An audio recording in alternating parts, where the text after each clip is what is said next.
Even before the ball dropped, Laker fans were on its feet roaring as Para-Pan Am Games gold medalist and wheelchair rugby standout Cody Caldwell led the Lake show onto the floor. It was a special moment. Quite the honor. I mean, I've been here over 20 years now watching games, whether it's the Lakers or the Petes. So I dropped the puck at the Petes one time, but to do it at the Lakers game and their last playoff game of the season, you know, it's a big honor, and full house tonight. A lot of energy. So Caldwell was paralyzed in a swimming accident in 2008. He still has the use of his arms, but has no feeling in his body from his chest down. But that hasn't held him back. Caldwell found wheelchair rugby, and the sport has taken him around the world. Now, after losing in double overtime to the USA in the round robin of the Para-Pan Am Games, Cody and Team Canada bounced back in the gold medal game when it counted and won. We started the gold medal game, probably one of the worst starts you could have, down 5-1. So thankfully it was on home soil, because a few USA fans tried to get a USA chant going, and after that first 2 minutes, and the Canadian fans drowned it out pretty good with a Canada one.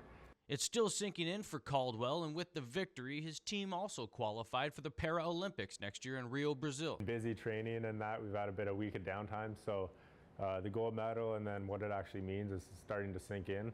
Caldwell says he'll take some time to relish the victory before getting back to training.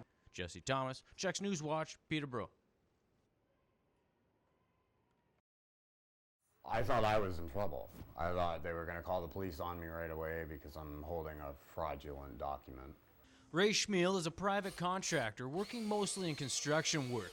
When things got slow, he decided to offer up his services online, posting his resume on Kijiji. He was offered a job, but not for construction work. It was a fake company wanting him to do some work as a secret shopper.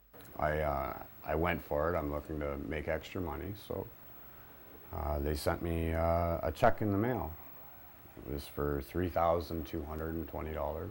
Ray was instructed to deposit the check, keep $500 for himself, and wire $2,700 to two individuals as part of the secret shopper task. The bank was closed. He took the check to a money mart. There, he was told the check was counterfeit and it was part of a fraud scheme.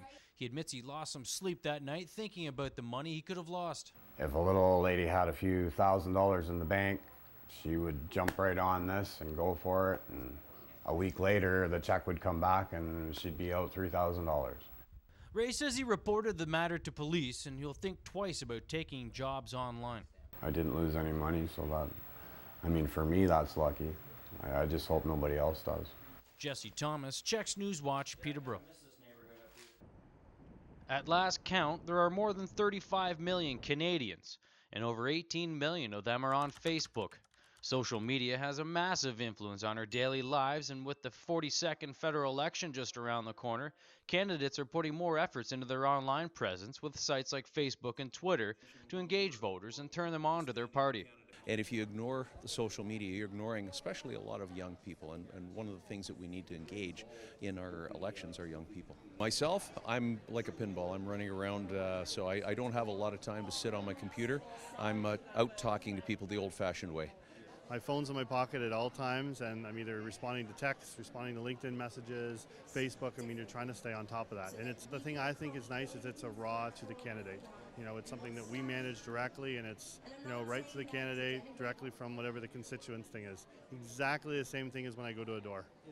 What I'm doing on both Twitter and Facebook is opening up the floor for questions, providing new announcements as they're made, and answering questions as often as we can. A recent Twitter survey shows 6 in 10 Canadian Twitter users are on the fence about who to vote for. So we know that 60% is undecided, so that makes it a really important population for the candidates and parties to engage with.